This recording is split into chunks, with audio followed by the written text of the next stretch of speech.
여러분 안녕하십니까? 6월 10일 굿모닝 MBN 시작합니다. 먼저 오늘의 주요 뉴스입니다. 대구의 한 변호사 사무실에서 방화로 추정되는 화재가 발생해 7명이 숨졌습니다. 피해자 2명에게서는 날카로운 물체에 찔린 것으로 보이는 자상 흔적이 발견됐고 현장에서 숨진 50대 용의자는 소송 결과에 불만을 품고 있었던 것으로 전해졌습니다. 북한이 김정은 북한 국무위원장 주재로 노동당 5차 전원회의를 시작한 가운데 김 위원장의 핵실험 관련 메시지가 나올지 주목됩니다. 윤석열 대통령은 보훈 가족들을 만난 자리에서 연평도 포격처럼 북한이 도발하면 원점 타격으로 대응하겠다고 밝혔습니다. 문재인 정부 산업부 블랙리스트 의혹을 수사 중인 검찰이 백운규 전 산업통상자원부 장관을 소환해 14시간가량 조사했습니다. 검찰 안팎에서는 백 전 장관에 대해 조사 결과에 따라 수사가 문재인 정부 청와대로 뻗어나갈 가능성도 거론됩니다. 화물연대 총파업이 나흘째 이어지고 있는 가운데 신차 출고에 비상이 걸리는 등 산업 현장 곳곳이 가동을 중단하고 있습니다. 정부와 정치권이 해법을 내놓지 못하는 상황에서 대화도 이뤄지지 않아 파업은 장기화할 가능성이 커지고 있습니다. 유럽중앙은행 ECB가 기준금리를 7월에 0.25%포인트 올리고 9월에도 재차 인상할 계획이라고 밝혔습니다. 유럽중앙은행의 기준금리 인상은 11년 만에 처음으로 높은 물가 상승률을 버티지 못하고 긴축 카드를 꺼내든 것으로 풀이됩니다. 금요일인 오늘은 서울의 한낮 기온이 29도까지 오르는 등 다시 30도 안팎의 더위가 이어지겠습니다. 햇볕도 강하게 내리쬐며 대부분 지역에서 자외선 지수가 매우 높은 단계일 것으로 예상됩니다. 어제 대구에 있는 한 변호사 사무실에서 방화로 추정되는 불이 나 7명이 숨지고 50명이 다쳤습니다. 50대 남성이 불을 지른 것으로 보이는데 일부 피해자들에게서는 자상 흔적까지 발견되면서 경찰이 정확한 범행 경위를 파악하고 있습니다. 조동욱 기자입니다. 흰 천으로 감싼 물건을 든 남성이 변호사 사무실이 있는 건물로 들어섭니다. 2층 계단으로 올라가더니 가방에서 주섬주섬 뭔가를 꺼내며 곧장 한 사무실로 향합니다. 30초 뒤 남성 한 명이 복도로 뛰쳐나오고 시커먼 연기와 함께 사람들이 우르르 몰려 나옵니다. 폭발음이 팍 나고 막 비명 소리 나고 해가지고 내다보니까 막 연기가 확 나오더라고. 불길이 막 보이고 해가지고 안 되겠다 싶었어요. 변호사 사무실이 모여있는 대구 범어동의 한 건물에서 방화로 추정되는 불이 시작된 건 어제 오전 10시 55분쯤입니다. 화재로 방화 용의자인 50대 남성 A씨와 불이 난 사무실에서 근무하던 변호사 등 7명이 숨졌고 50명이 부상을 입었습니다. 또 우리 직원 하나도 다쳐가지고 꿰물어 왔어요. 저서 막 유리창이 막 떨어지니까 2층에 요 가해 구석으로 피해 있다가 저 사다리 차 와가지고 내려왔어요. 경찰은 A씨가 민사소송 결과에 앙심을 품고 불을 저지른 것으로 보고 있습니다. 특히 숨진 변호사와 사무장인 남성 2명에게서 자상으로 보이는 상처가 확인됨에 따라 경찰은 수사 전담팀을 편성해 정확한 범행 동기를 조사할 예정입니다. MBN 뉴스 조동욱입니다. 그렇다면 50대 남성 용의자는 왜 불을 질렀을까요? 이 남성은 8억 원대 민사소송에서 진 뒤 상대방 측 변호사에게 불만을 품을 것으로 보입니다. 아예 집에서부터 인화 물질로 추정되는 물체를 들고 변호사 사무실로 향한 것으로 확인됐습니다. 이어서 정주영 기자입니다. 6명의 소중한 목숨을 앗아간 방화 용의자는 53살 남성입니다. 이 남성은 민사소송 결과에 앙심을 품고 상대편 변호사 사무실을 찾아가 불을 지른 것으로 추정됩니다. 용의자는 주상복합 아파트를 짓는 시행사에 6억여 원을 투자했지만 사업은 어그러졌고 투자금을 돌려달라고 소송을 냈지만 졌습니다. 화가 난 용의자는 시행사 대표 측을 대리한 변호사 측에 앙심을 품고 범행을 저지른 걸로 파악됐습니다. 불이 날 당시 해당 변호사는 다른 지역 재판에 참석해 화를 피한 것으로 알려졌습니다. 변호사 사무실이라는 데가 그렇습니다. 자기 재판 지면은 다 불만이죠. 이기면 선물 사가오고 지면은 와가 간지르고. 용의자는 집에서 인화물질로 추정되는 물체를 챙겨나간 것으로 확인됐습니다. 용의자에 대한 주거지 CCTV 수사에서 어떤 물건을 들고 나오는 게 확인되었기 때문에 뭔가 통에 든 것으로 추정되는데 두 손으로 이렇게 아는 모습이 확인됩니다. 변호사 사무실 건물 2층으로 향하는 방화범의 손에도 흰색 천으로 덮인 물체가 들려 있습니다. 재판에서 진 것에 대한 울분을 참지 못한 남성은 자신의 목숨뿐 아니라 다른 6사람의 생명까지 빼앗았습니다. MBN 뉴스 정주영입니다. 불은 신고 접수 후 22분 만에 꺼졌지만 순식간에 7명의 생명을 앗아갔습니다. 인화성 물질을 사용해 불이 삽시간에 번진 걸로 추정되는데요. 피해자들은 대피도 하지 못하고 사무실에서 모두 숨진 채 발견됐습니다. 강세현 기자입니다. 119에 신고가 접수된 시각은 오전 10시 55분. 소방대원들은 신고 6분 만에 현장에 도착했고 11시 17분에 완전히 진화했습니다.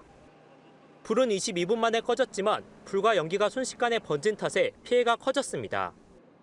경찰과 소방은 방화범이 인화성 물질을 이용한 것으로 보고 있는데 신호나 휘발유에 불이 붙으면 폭발적으로 화재가 발생합니다. 숨진 7명은 계단까지 가지 못하고 모두 203호에서 발견됐는데 대피할 시간이 없을 정도로 삽시간에 불이 번진 것으로 추정됩니다. 인화성 물질을 사용해서 불이 붙었을 경우에는 일반 목재보다 수십에서 수백 배가량 유독가스의 양이 많고 화재 확산 속도도 아주 빠르게 나타납니다. 창문이 조금만 열리는 구조라 탈출하기 어렵고 연기가 잘 빠져나가지 않은 것도 피해를 키운 원인으로 꼽힙니다. 심지어 해당 건물은 불이 난 2층과 그 위층에는 스프링클러가 없었습니다. 이 건물은 스프링클러가 지하층에만 해당되는 건물입니다. 그래서 지상층에는 스프링클러가 설치되지 않은 대상입니다. 소방과 경찰은 합동 감식 등을 통해 인명피해가 커진 경위에 대해 조사할 방침입니다. MBN 뉴스 강선우입니다. 이준석 국민의힘 대표가 우크라이나 방문을 마치고 어제 귀국했습니다.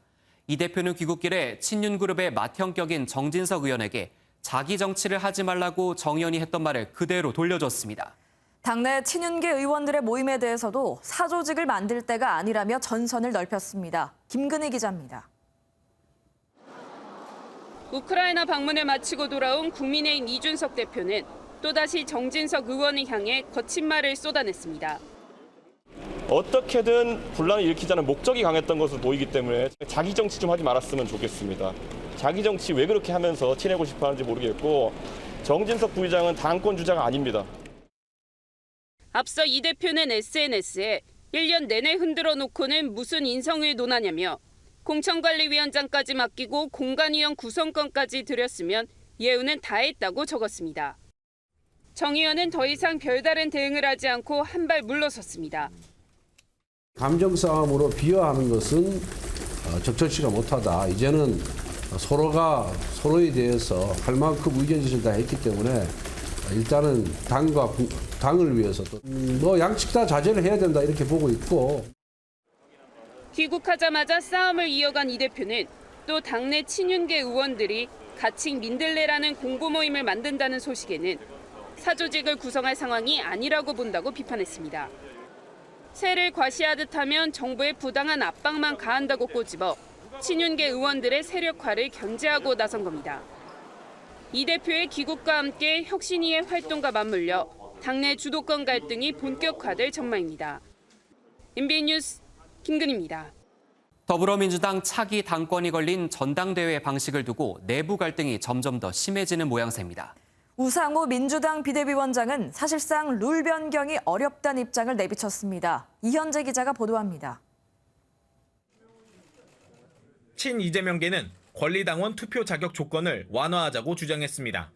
지난 대선 이후 이재명을 지지하며 가입한 당원들에게 투표권을 주도록 최소 6개월 전 입당 규정을 3개월로 바꾸자는 겁니다. 권리당원 투표 비율도 늘리자는 입장입니다. 현행 룰은 중앙위원들이 투표하는 예비 경선으로 컷오프를 진행하고 본투표에선 전국 대의원 투표 45%, 권리당원 투표 40% 등을 반영하는 방식인데 대의원이 미치는 영향력이 너무 크다는 겁니다.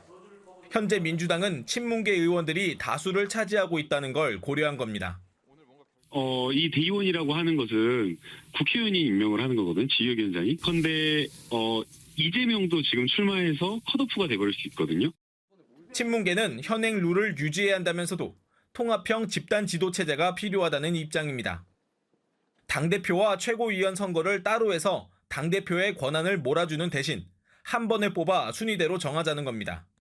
이재명 의원이 당권을 잡아도 견제할 수 있는 시스템을 만들겠다는 계산으로 보입니다. 우상호 비대위원장은 출마자끼리 합의하거나 당 구성원 60에서 70% 이상이 동의해야 한다며 사실상 룰 변경이 어렵다는 의견을 내비쳤습니다. 그 유불리와 무관한 분들이 다수가 동의하는 내용이면 몰라도 룰 변경을 이렇게 누가 원한다고 해서 하고 누가 원하지 않는다고 해서 안 하고 이렇게 한 적은 없어요. 하지만 전당대회 룰 변경 문제가 더욱 첨예해질 가능성이 커 우상호 비대위의 가장 큰 숙제가 될 전망입니다. MBN 뉴스 이현지입니다. 윤석열 대통령은 어제 천안함 피격과 제2연평해전, 연평도 포격전 등 북한 도발에 맞선 호국 영웅과 가족들을 용산 대통령실로 초청했습니다. 이 자리에서 연평도 포격전 유가족이 이제 정부가 당당하게 북한에 사과를 요구해야 한다고 말하자 윤 대통령은 사과받을 필요가 없다며 그런 일이 지금 벌어지면 원점 타격으로 대응하면 된다고 말했습니다. 윤 대통령은 나라를 지킨 영웅을 제대로 예우하고 유가족의 억울함이 없도록 모시는 게 정상적인 국가의 당연한 책무라고 강조했습니다. 김승희 보건복지부 장관 후보자에 대한 의혹이 계속 불어나고 있습니다. 정치 자금으로 개인 차량을 구입한 의혹에 더해 김 후보자의 모친이 컨테이너 가건물에 위장 전입을 한 의혹까지 불거졌습니다. 박자은 기자입니다.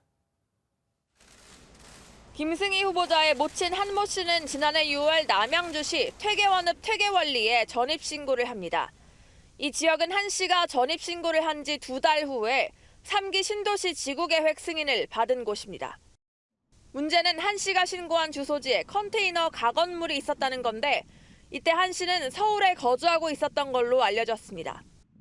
대토보상 1순위가 해당 토지를 소유하고 직접 거주 중인 만큼 한 씨가 3기 신도시 대토보상을 노리고 위장 전입을 했을 가능성이 높아 보입니다. 최종윤 민주당 의원 측은 101살의 고령의 어머니를 컨테이너에 혼자 거주하게 했다고 믿기 어렵다며 보상을 더 받으려고 위장 전입을 시켰다면 미수에 그치더라도 처벌을 받을 수 있다고 밝혔습니다. 김 후보자는 또 미래통합당 의원이던 지난 2017년 정치자금으로 업무용 제네시스 G80 차량을 매입한 것으로 나타났습니다. 당시 렌터카 계약서에 따르면 김 후보자 측은 정치자금 1,800여만 원을 보증금 명목으로 지급했고 36개월 뒤 차량을 인수하면 보증금은 감가상각으로 영원히 된다는 문구가 있었습니다. 김 후보자는 계약이 끝난 후인 2020년 5월 차량을 개인용으로 인수한 것으로 밝혀졌는데 이 회계 담당자의 착오였고 잘못 지출된 자금은 반납했다며 사실을 인정했습니다. MBN 뉴스 박자은입니다. 성일종 국민의힘 정책위의장이 임대주택에 못 사는 사람이 많아서 정신질환자들이 나온다고 말해 논란이 일었습니다. 서민 비하 발언이란 비판이 쏟아졌고 성 의장은 진심으로 사과드린다며 수습에 나섰습니다. 신재우 기자가 보도합니다. 어제 국민의힘 서울시당 지방선거 당선자 대회에서 강연자로 나선 성일종 정책위의장. 당선자들이 약자 편에 서야 한다는 점을 강조하다 임대주택 환경 개선을 설명하는 과정에서 임대주택 거주자 비하로 들릴 수 있는 발언이 나왔습니다. 여기 또 못 사는 사람들이 많습니다. 임대주택에. 그래서 정신질환자들이 나옵니다. 또 정신질환자들을 격리해야 한다고도 했는데 논란이 일자 성 의장은 임대주택의 거주 환경이 열악해 제도 개선이 필요하다는 취지였다고 해명했습니다. 오해하시거나 그런 부분이 있으면 죄송하다는 말씀을 드리고요. 주거 환경을 개선하고 그리고 그 생활 환경을 좀 더 쾌적하게 해드려야 되겠다. 반면 민주당은 서민층의 정신질환 발생 빈도가 높다는 것은 어떤 근거로 하는 말이냐며 국민의힘이 징계를 해야 한다고 주장했습니다. 정의당도 성 의장이 낙인 찍기와 혐오 발언을 했다고 비판했습니다. 정신장애를 가진 질환자를 범죄자로 바라보는 시각이자 정신장애인을 차별하고 배제하고 혐오하는 발언입니다. 성 의장은 이후 따로 입장문을 내고 임대주택 거주자분들이 느끼셨을 상심과 불편함에 대해 진심으로 사과의 말씀을 드린다고 밝혔습니다. MBN 뉴스 신재우입니다. 문재인 정부 산업부 블랙리스트 의혹을 수사 중인 검찰이 백운규 전 산업통상자원부 장관을 소환 조사했습니다. 서울 동부지검은 어제 백 전 장관을 피의자 신분으로 소환해 오전 9시 30분부터 오후 11시 반까지 14시간가량 조사했습니다.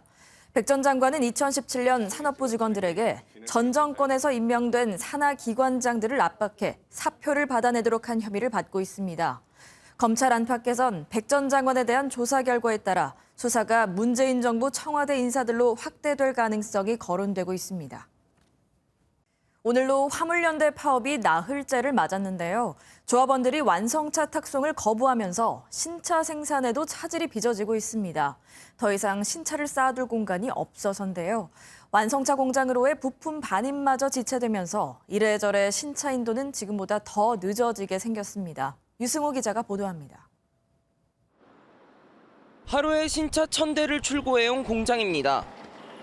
탁송 차량이 공장을 나서자 화물연대 소속 조합원들이 파업 동참을 설득하며 막아섭니다. 이미 탁송기사 대부분이 파업에 참여했습니다. 하루 일하는 차가 한 66대죠. 거기서 중에 한 60대? 회사는 급히 임시운행 허가증을 발급받아 차량 운송에 나섰습니다. 미처 탁송 차량에 싣지 못한 차들은 공장 직원들이 직접 옮겼습니다. 공장에서 7km 떨어진 이곳에 출고를 앞둔 새 차들을 잠시 보관하는 적치장이 마련됐습니다. 제 뒤로 보시다시피 차량들이 한 대씩 적치장에 들어오고 있습니다. 신차 적치장이 곧 포화되면 신차를 만들어도 둘 곳조차 없습니다.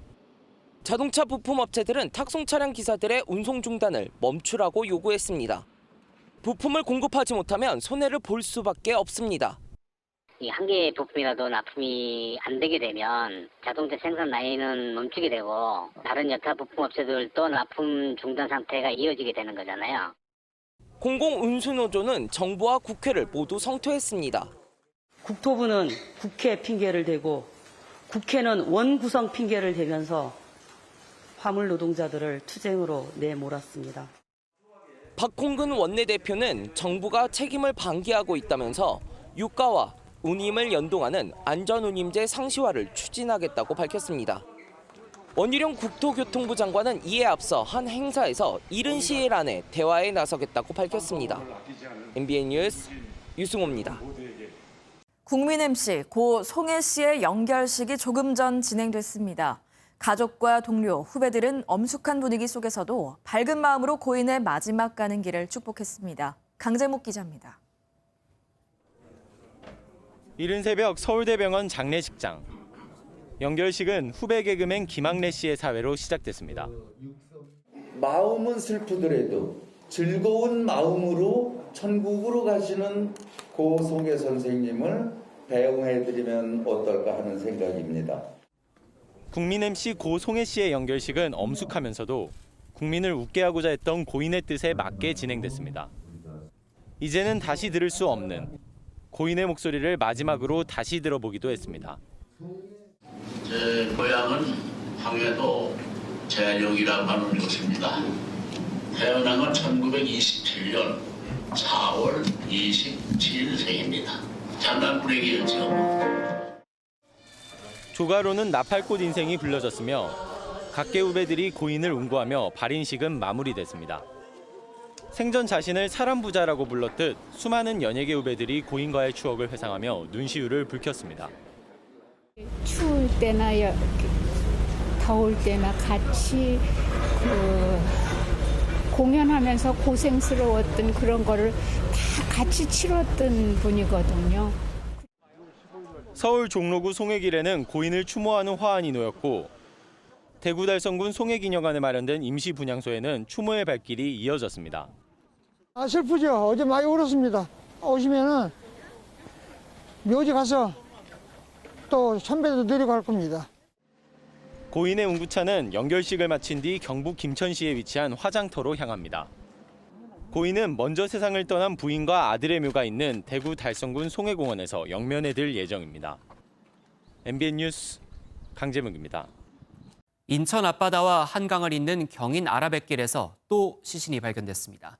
경찰은 수로에 뜬 채 발견된 50대 여성의 정확한 사망 시점과 경위를 확인하고 있습니다. 노승환 기자가 보도합니다. 인천 서구의 경인 아라뱃길 시청교입니다.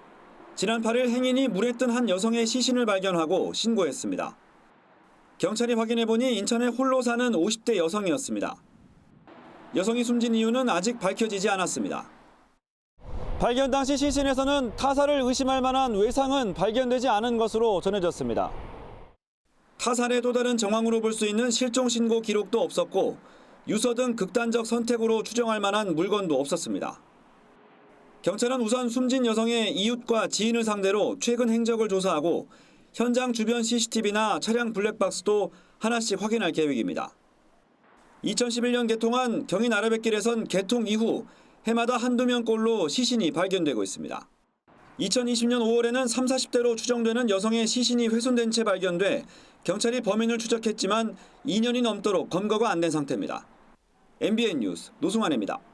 손님으로 태운 승객이 누군가에게 돈 뭉치를 건네받는 걸 보고 보이스피싱 범죄를 직감한 택시기사가 경찰에 신고했습니다. 승객은 곧바로 검거됐고 아무것도 모르고 돈을 건넨 피해자는 피해 금액 대부분을 돌려받을 수 있었습니다. 윤기환 기자가 보도합니다. 승객을 태운 택시가 도로를 달립니다.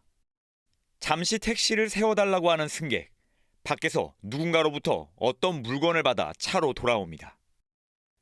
해당 물건이 돈 뭉치인 걸 보고 승객이 보이스피싱 현금 수거책인 걸 직감한 택시기사. 수상한 승객과의 불편한 운행이 시작됩니다. 머리가 좀 복잡했죠. 신고를 해야 되겠는데 가는 길에 제발 파출소가 나와라. 송금을 하려고 현금 인출기 앞에 차를 세워달라고 하는 승객. 승객이 내리자마자 택시기사는 112에 신고 전화를 걸었습니다. 빨리 순찰 좀 보내주세요. 빨리 좀 보내주세요. 송금할 것 같아요. 곧바로 현장에 순찰차가 도착하고 해당 승객은 전화 금융사기 혐의로 현행범 체포됐습니다. 저금리 대출 안내 전화를 받고 해당 승객에게 무려 1,800만 원 정도를 건넨 피해자는 현금 대부분을 돌려받을 수 있었습니다. 경찰은 택시기사를 피싱 지킴이로 선정하고 표창장과 신고 보상금을 수여했습니다.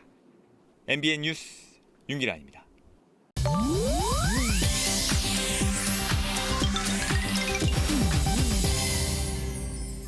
인터넷에선 어떤 소식들이 화제일까요? 인터넷 와글와글입니다. 지난 7일 경기도 고양시 일산 방향 자유로에서 승용차가 가드레일을 들이받고 전복되는 사고가 있었는데요. 이 사고가 해당 차량이 저지른 광란의 레이싱 때문이란 주장이 나왔습니다. 사고 다음 날인 8일 한 누리꾼이 온라인에 공유한 블랙박스 영상인데요.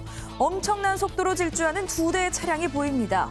아슬아슬하게 다른 차들을 피해 칼치기를 하더니 순식간에 시야에서 사라지는데요. 하지만 1분도 안 돼 그중 한 대가 처참히 부서진 채 발견됐습니다. 영상 제보자는 다른 차량에 큰 피해를 줄 뻔한 만큼 단순 사고로 넘어가지 않길 바란다는 말도 덧붙였는데요. 현재 경찰은 음주 여부 등 정확한 사고 경위를 조사하고 있다네요. 이번엔 오랑우탄의 심기를 건드렸다 혼쭐이 난 남성에 대한 이야기입니다.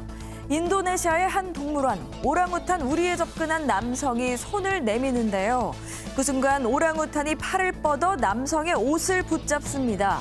당황한 남성은 빠져나오려고 했지만 힘에 부친 듯 끌려가는데 뒤에서 다른 이가 힘을 보태도 소용이 없어 보입니다. 급기야 오랑우탄은 남성의 다리를 꼭 붙잡고 놓아주지 않는데요. 한동안 이런 상황이 이어지다가 남성은 주변의 도움으로 가까스로 탈출했다고 합니다. 동물원 측은 이 사건에 대해 사과했지만 실은 이 남성이 오랑우탄을 찍으려고 허가 없이 난간을 넘었고 철창을 발로 찬 사실도 알려졌는데요. 누리꾼들은 입을 모아 말 그대로 선을 넘은 남성의 행동을 질타했습니다. 어제 가축의 메탄가스에 세금을 부과해 기후변화를 막으려는 뉴질랜드의 새 법안을 소개해드렸는데요. 오늘은 식용 시멘트로 지구를 살리려는 어느 연구진의 기발한 아이디어를 소개합니다. 은은한 색감이 매력적인 이것들은 모두 도쿄의 연구진이 개발한 식용 시멘트인데요. 재료는 바로 음식 폐기물입니다. 과일이나 양파의 껍질 등을 가루낸 뒤 강한 열과 압력을 가해 일반 콘크리트의 4배 강도를 지니도록 만든 건데요. 다른 재료를 넣지 않기 때문에 심지어 시멘트를 다시 부숴서 물에 끓이면 먹을 수도 있다고요. 이를 위해 연구진은 제조 과정에 향신료를 추가했는데 재난재해 현장에서 식량 대용으로도 활용할 수 있을 것이라고 밝혔습니다. 이렇게 되면 플라스틱과 시멘트 등 건축 폐기물은 물론 탄소 배출도 크게 절감할 수 있을 걸로 보이는데요. 누리꾼들은 음식 쓰레기의 재발견이라며 환영하는 목소리를 냈습니다. 인터넷 와글와글이었습니다. 세월호 참사의 원인 규명을 해오던 사회적 참사 특별조사위원회가 오늘 활동을 마칩니다. 위원회는 3년 반 동안 세월호 참사 원인을 조사했지만 침몰 원인에 대해선 명확한 결론을 내리지 못했습니다. 이시열 기자입니다. 지난 3년 반 동안 세월호 참사와 가습기 살균제 사건을 조사해온 사회적 참사 특별조사위원회. 조사 활동 종료를 하루 앞둔 어제 주요 조사 결과와 해양 재난 수색 구조 체계 개선 등 20개 권고안을 발표했습니다. 다만 많은 관심이 쏠렸던 세월호 침몰의 직접적인 원인에 대해서는 명확한 결론을 제시하지 못했습니다. 한편 세월호 침몰 원인에 대한 명확한 결론을 내리지 못한 점도 저희 조사 활동의 한계라 할 것입니다. 이에 대해서는 피해자와 국민께 다시 한번 송구하다는 말씀을 드립니다. 위원회는 외부의 힘에 의한 침몰 가능성이 낮다는 의견과 그 가능성을 배제할 수 없다는 의견을 모두 보고서에 실기로 했습니다. 세월호 CCTV 영상 조작 의혹은 조작 가능성이 매우 낮다고 판단했고 관련 내용은 최종 보고서에 담지 않기로 했습니다. 위원회는 9월 10일까지 종합보고서를 작성해 국회와 대통령에게 보고하는 것으로 공식적인 활동을 마치게 됩니다. MBN 뉴스 이시열입니다. 세계은행이 경기 침체 속에 물가마저 오르는 스태그플레이션을 경고하면서 대내외 경제 상황에 대한 우려가 나옵니다. 추경호 경제부총리는 지난 정부 때 최고 세율까지 올렸던 법인세를 다시 낮추겠다는 입장을 거듭 밝히고 있습니다. 박은채 기자입니다. 대기업 노조는 임금 피크제 무효 확정 판결 이후 분주하게 움직이고 있습니다. 단순한 나이를 기준으로 해가지고서는 임금 피크제도 차별에 따른 거기에 대해서 배상 보상을 할 것이라고 하고 있고요. 그 발전이 어찌 또 봐야 될 것이고요. 저는 소송을 할 것인지 그것도 두고. 기업들은 이번 대법원 판결 이상으로 급변하는 대내외 경영 여건에 촉각을 곤두세우고 있습니다. 국제 원자재 가격 급등과 세계 경기 침체입니다. 기업 안팎의 위기 요인에 전현직 경제수장들이 의견을 모았습니다. 추경호 경제부총리는 전국 경제인연합회를 방문해 규제 완화와 법인세 인하를 다시 약속했습니다. 현장을 다니다 보면 많은 기업인들께서 제발 우리를 가만히 내버려 두기만 하면은 새 정부는 규제를 과감히 혁파해 나가겠습니다. 법인세 등 주요 세법을 국제 기준에 맞게 정비해 나가겠습니다. 법인세만이라도 낮춰 기업이 고용이나 투자를 늘리도록 유도한다는 계획입니다. 다만 스태그플레이션에 진입한 상태에서 늘어날 정부 재정 지출을 고려하면 법인세 인하는 신중해야 한다는 견해도 제기되고 있습니다. 다만 그러한 조세 감면이 재정 건전성을 해치는 부분이 되지 않도록 지출 구조조정과 함께 이루어질 필요는 있다고 생각됩니다. 추 부총리의 전경련 방문엔 강만수 전 기재부 장관, 현오석 전 경제부총리 등 역대 보수 정권의 경제수장들이 동석했습니다. 지난 정부부터 재계의 맏형 자리를 대한상의에 내주고 주요 대기업들마저 탈퇴한 전경련이 새 정부와 재계의 소통 창구가 될지도 관심입니다. MBN 뉴스 박은지입니다.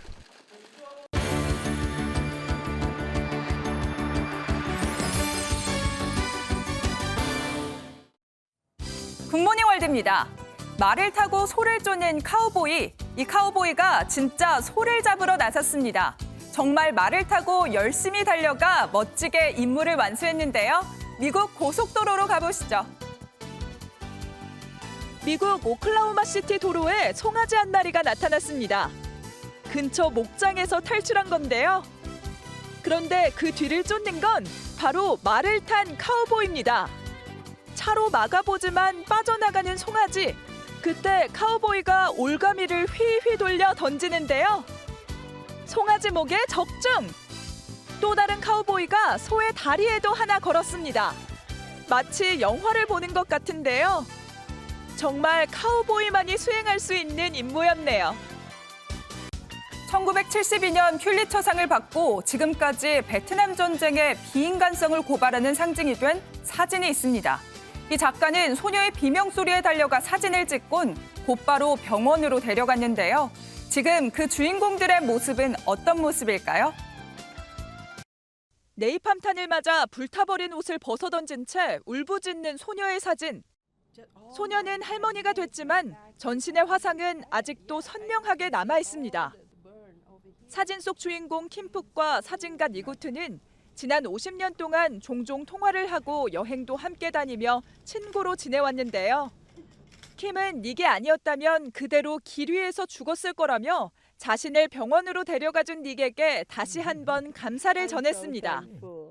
한 장의 사진이 맺어준 영원한 우정이네요. 굿모닝 월드였습니다. 에베레스트 산이 세계에서 가장 높은 쓰레기장이란 오명을 쓰고 있는데요. 주민들과 수많은 여행객으로 생긴 쓰레기로 네팔이 몸살을 앓고 있습니다. 쓰레기 전쟁이 일어난 수도 카트만두로 가보시죠. 네팔 수도 카트만두의 광장이 쓰레기장이 됐습니다. 사람이 지나가는 길 말고는 쓰레기로 가득 차버렸는데요. 매립지 지역 사람들이 쓰레기 운송 트럭이 지나가지 못하도록 도로를 차단해 쓰레기들이 방치된 겁니다. 매립 한도가 초과됐는데도 쓰레기가 계속 버려져 오랜 시간 열악한 도로 여건과 환경 오염에 시달려온 건데요. 상황 개선을 위한 정부의 약속이 있었지만 실행되지 않았습니다. 이 쓰레기 전쟁 잘 해결될 수 있을까요? 유럽중앙은행 ECB가 11년 만에 기준금리를 인상합니다. 크리스틴 라가르드 ECB 총재는 통화정책회의 후 기자회견에서 7월엔 기준금리를 0.25%포인트 올리고 오는 9월에도 재차 인상 계획을 갖고 있다고 밝혔습니다. 중기 물가 상승률 전망이 유지되거나 악화할 경우 9월엔 더 큰 폭의 인상도 적절하다고 언급했습니다. 역대급 인플레이션이 계속되면서 완화적 통화 정책을 고수해오던 유럽 역시 결국 긴축 카드를 꺼내든 것으로 풀이됩니다. 현존하는 슈퍼컴퓨터보다 몇십만 배 빠른 퀀텀 컴퓨터, 즉 양자 컴퓨터는 흔히 꿈의 컴퓨터라고도 불립니다. 선진국들은 이미 퀀텀 컴퓨터의 가능성을 확인하고 개발에 박차를 가하고 있는데요. 우리나라도 본격적인 개발에 착수합니다. 민경영 기자입니다. 퀀텀 컴퓨터의 핵심은 바로 큐비트입니다. 기존 디지털 컴퓨터는 0 혹은 1로 정보를 표현하는 비트를 사용합니다. 컴퓨터는 이 비트를 차례로 계산하는 방식으로 작동합니다. 하지만 퀀텀 컴퓨터는 큐비트를 사용합니다. 이 큐비트는 양자 역학에 따라 0이면서 동시에 1인 상태인 중첩에 놓이게 되고 퀀텀 컴퓨터는 이 중첩 상태를 이용해 모든 큐비트를 동시에 처리할 수 있습니다. 자연히 큐비트의 수가 많아질수록 퀀텀 컴퓨터의 연산 속도는 기하급수적으로 증가합니다. 50큐비트는 현존하는 슈퍼컴퓨터 성능을 뛰어넘고 큐비트 수가 충분히 많아지면 기존 컴퓨터가 푸는데 100만 년 이상 걸리는 문제를 단 몇 초면 해결할 수 있습니다. 자연 원리 규명을 통해 가지고 신약이라든지 신재료, 에너지 개발이나 최적화된 그런 조합 경로를 찾는 것이 가능하기 때문에 현재 퀀텀 컴퓨터 분야는 미국과 중국이 주도하고 있는 상황. 우리 정부도 본격적인 개발에 나섭니다. 약 1,000억 원을 투입해 2026년까지 세계 세 번째로 50큐비트 퀀텀 컴퓨터를 구축하고 양자 인터넷을 위한 핵심 원천 기술을 개발한다는 계획입니다. 또한 정부와 학계, 기업이 함께하는 사업단을 출범시켜 긴밀히 협력하기로 했습니다. 양자 컴퓨팅 활용 분야는 세계적으로도 시작 단계에 있어 우리나라의 관련 시장, 산업 선점이 얼마든지 가능하다는 점에서 오늘 발족되는 양자 컴퓨팅 구축 활용 협력 기업에 거는 기대가 매우 큽니다. 정부는 이를 토대로 2030년까지 양자 기술 4대 강국으로 도약한다는 목표를 제시했습니다. MBN 뉴스 민경영입니다. 비즈니스계의 오스카상으로 꼽히는 EY 세계 최우수 기업가상 시상식이 현지 시각으로 어젯밤 모나코 몬테카를로에서 열렸습니다. 우리나라에선 지난해 세계 최우수 기업가상을 한국인 최초로 수상한 서정진 셀트리온 그룹 영예회장이 시상자로 참석했습니다.